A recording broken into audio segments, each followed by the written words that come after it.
Many came out to Midway today to help search for the murdered Northern Kentucky couple, but they were told to cancel that search. We'll tell you why. This situation was so horrific. He didn't have any of this belly. Dozens of horses are regaining their strength after they were abandoned in Mercer County. They're kind of wandering into the restaurant at our busiest hours. The newest smartphone craze is luring people inside local businesses. Why some managers are putting a stop to Pokemon Go.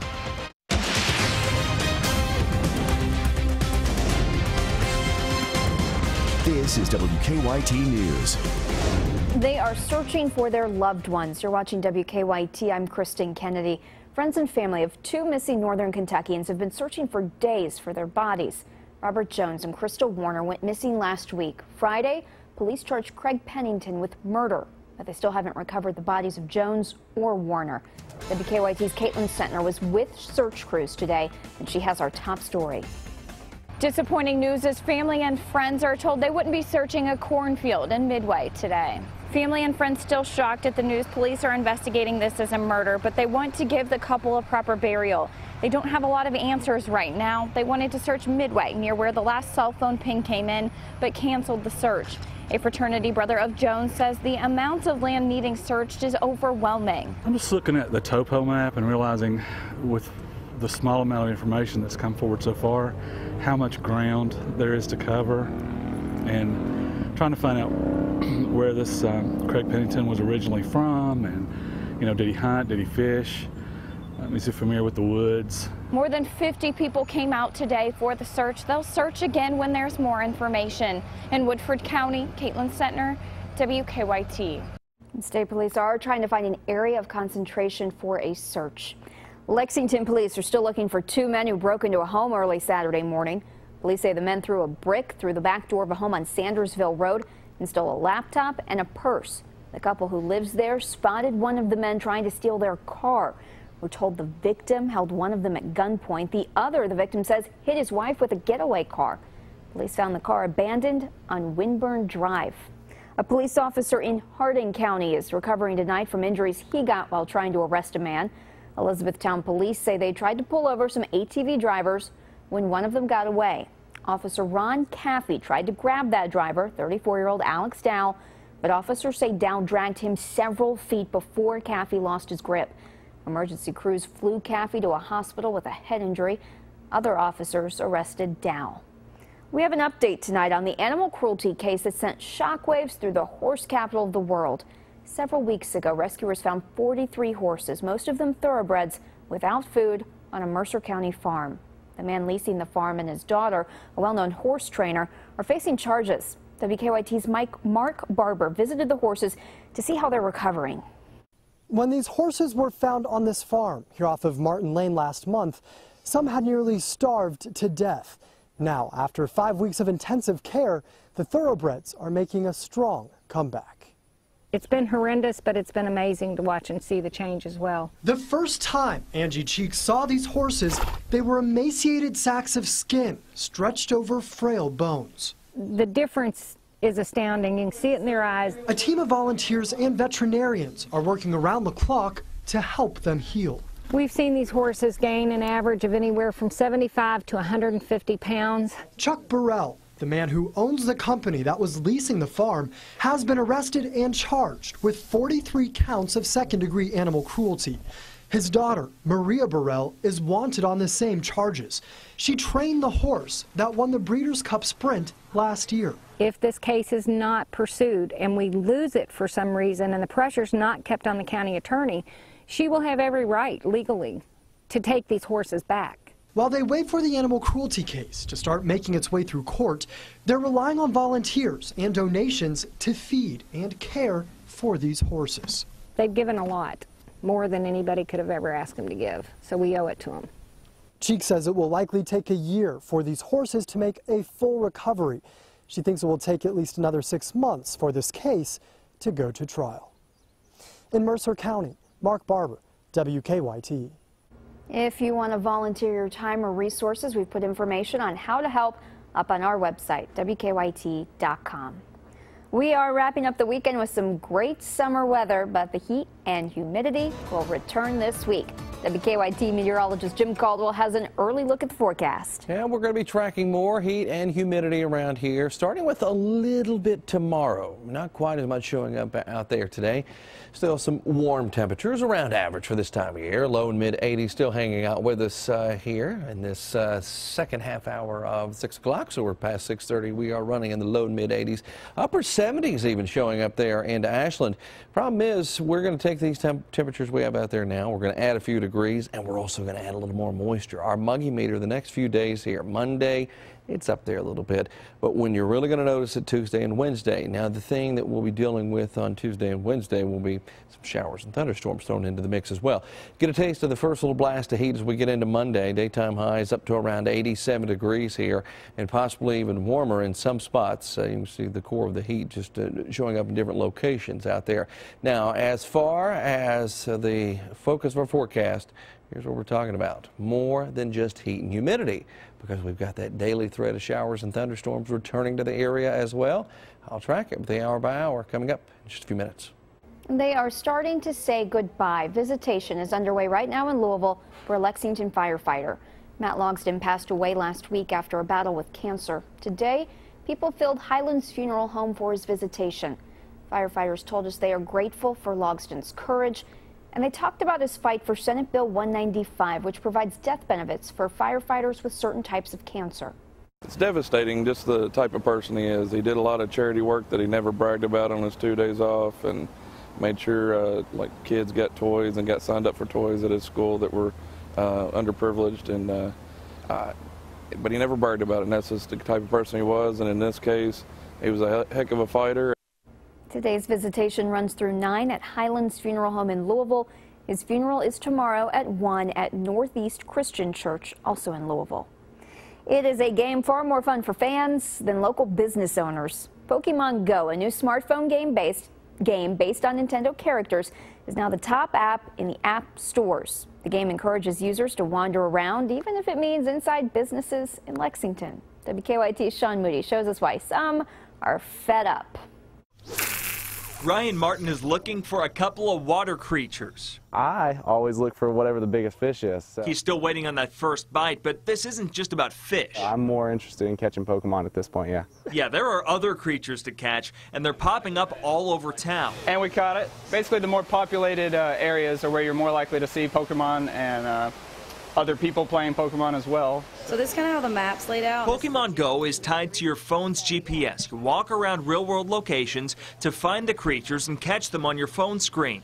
It's easy to see why this game is so popular. It's just so darn engrossing. You're sitting here obsessed with your phone when all of a sudden it's like you're right in the middle of the game. In fact, it's actually starting to become an issue at some Lexington businesses. And they're kind of wandering into the restaurant at our busiest hours. Palmer's and Lexington Green had to put up a no Pokemon Go players sign. Some of the creatures tend to pop up in their dining area, so players were just following them right in. So we had somebody try to walk in the kitchen. We've had people standing right in front of people eating, and in places that really are making it difficult for us to get through.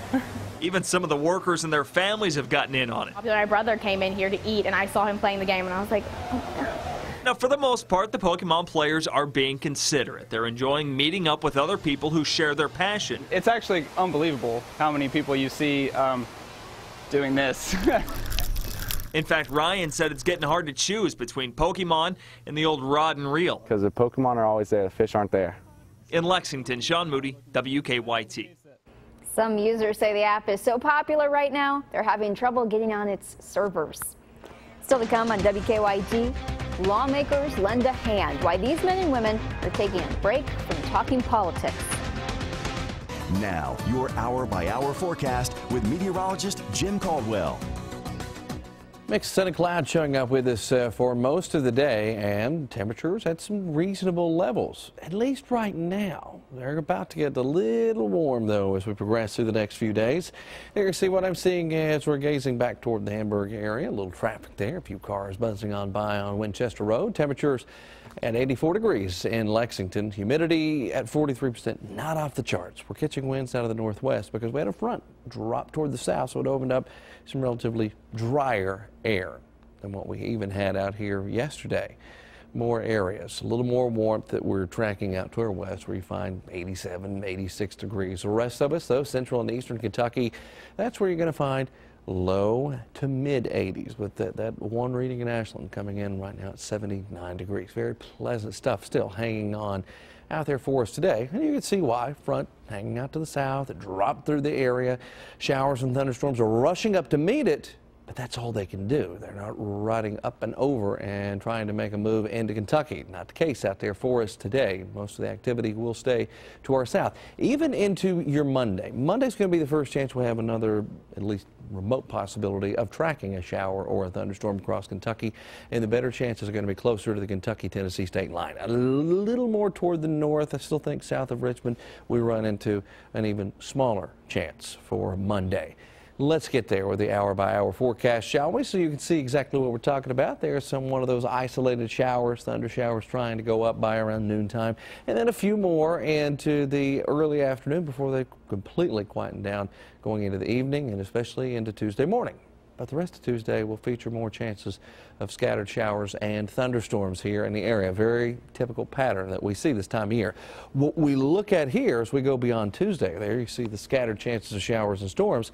Warm front continues to lift through. Front sweeps in by Thursday. So we're talking scattered storms early in the week, but when this front gets here, that's where we start talking about more widespread chances of showers and storms. Not only that, but we also run into the possibility of some strong or even severe thunderstorms going into Thursday. That's something we're going to have to watch closely here in the coming days. There you see all of the summer heat, though, coming back with the mid and upper 80s. Nothing that we can't handle. It's just the fact that humidity gets with it and it makes it feel somewhere in the 90s. That's when we start to run into issues. So got a lot coming at us summer-wise over the next several days here. Just going to feel uncomfortable. Uncomfortable in between the showers and storms. Thank you, Jim. Lawmakers from across the South are in Lexington today, and instead of talking politics, they're serving those in need. Attendees were at Heritage Hall today packing lunches for the hungry. WKYT's Mike Linden talked to them. Holy smokes, the bags are just flying down the line. Pete Jeffries and hundreds of other volunteers are at Heritage Hall in Lexington packing up meals for God's Pantry Food Bank. Our goal is to pack 80,000 meals for hungry kids, and I think when you combine all the tables together, we're going to hit that goal. It's not just volunteers packing boxes either. Lawmakers from all over the South are in town for the Southern Legislative Conference, and they're lending a hand too. It's 15 southern states that have an agreement to meet each and every year in respective host states, whichever it may be. This year, the SLC is in Kentucky, and so is the initiative to help the hungry. Volunteers at each station fill a different role at packing up the lunches. From pouring in the macaroni to each bag, to sealing it up, to shipping it out. They have 36 bags in each box to get through.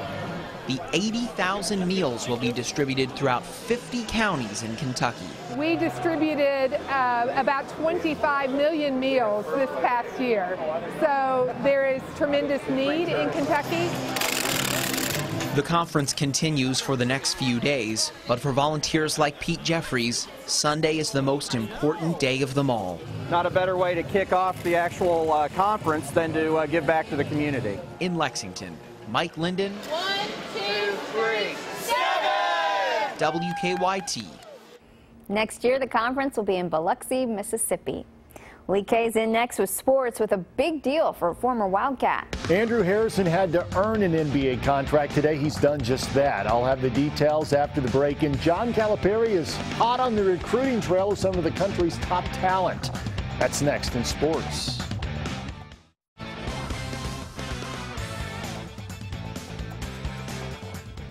Andrew Harrison's hard work has paid off, and now he's about to get paid. The former Kentucky point guard signed a new 3-year, $3 million deal with the Memphis Grizzlies today. Andrew was a second-round draft pick by Memphis in 2015 and spent all of last season playing for the Grizzlies' D-League team, the Iowa Energy, where he averaged 18 points per game. Yahoo Sports is reporting the first 2 years of the contract are guaranteed, with a partial guarantee on the third season. John Calipari took to Twitter upon hearing the news of Andrew's contract, tweeting, "So happy for @DrewRock5, that's Andrew. He's worked so hard to earn this new deal with the Grizzlies. He'll be in the league for a long time. Another former Kentucky point guard, Tyler Ulis, played well in his summer league debut with the Phoenix Suns on Saturday, scoring 11 points and adding 7 assists. But the star of the game was Devin Booker with a game-high 28 points, leading the Suns to a 13-point win over Portland. After the game, Booker had some advice for the Suns rookies, including Ulis, who are trying to stand out in summer league. It starts with defense. Summer league, a lot of people focus on their offense, and that's how teams lose. People trying to show what they can do, trying to do things they can't do. But as long as you play as a team, that's what separates yourself in summer league. John Calipari spent the week in South Carolina watching some of the top prospects in the class of 2017. Cal and his staff on hand this afternoon at the Nike Peach Jam Championship game featuring Kentucky's 2 top point guard targets, Trae Young of Machin Elite and Quade Green of PSA Cardinals. Another top UK target, Mohamed Bamba, also playing for PSA Cardinals. Early in the first half, Green drives, gives it up to Bamba for the big slam. PSA Cardinals had a 1-point lead. These two play well together. Again, Green feeds Bamba in the post for the nifty spin and score. Near the end of the first half, Machin Elite begins to pull away. Trae Young for 3. He had 12 points in the half. More from Young in the second half. The little step back 3 here is good. Young had 28 points, 9 of 15 shooting from the field.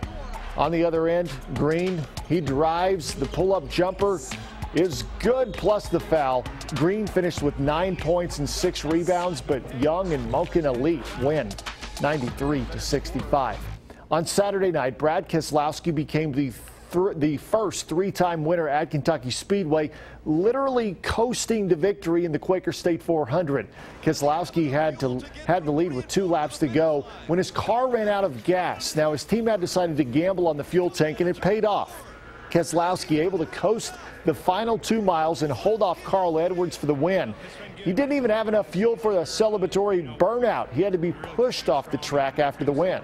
Somehow we made it, and I'm not even sure you can really say we made it because we ran out with about 2 to go, and it was by running out, it stumbled really bad, and I was able to just somehow limp it around the last 2 laps and stay ahead of Carl and bring her home. So that was something. This is a night I'm not going to forget. First half finale for the Reds on the road in Miami. Top of the 4th, Reds down 1. Brandon Phillips drives one deep to left with 2 men on for the go-ahead bases clearing double. The Reds take a 3-2 lead. Go to the 5th now. Marlins with a runner on 3rd. Giancarlo Stanton takes Cody Reed way back to left, and that's a go-ahead 2-run home run. 4-3 Marlins. Miami adds to the lead in the 6th. Christian Yelich flares one to shallow right off of Reed. That drops in for the RBI single. Marlins win 7-3. Reds return to action Friday following the All-Star break. Andy Murray won his 2nd Wimbledon title by beating Milos Raonic 6-4, 7-6, 7-6 earlier today. Murray came into the tournament after losing to Novak Djokovic in the finals of both the Australian Open and the French Open this year. 3 years ago, Murray became the first British man since 1936 to win the singles title at the All England Club. Makes it all better when it's on the home court. Got your hometown, home country fans, I guess, right there for you. Pretty good win. We'll be right back with a final look at weather. Tuesday night's Mega Millions jackpot is $15 million, and Wednesday night's Powerball jackpot is $311 million.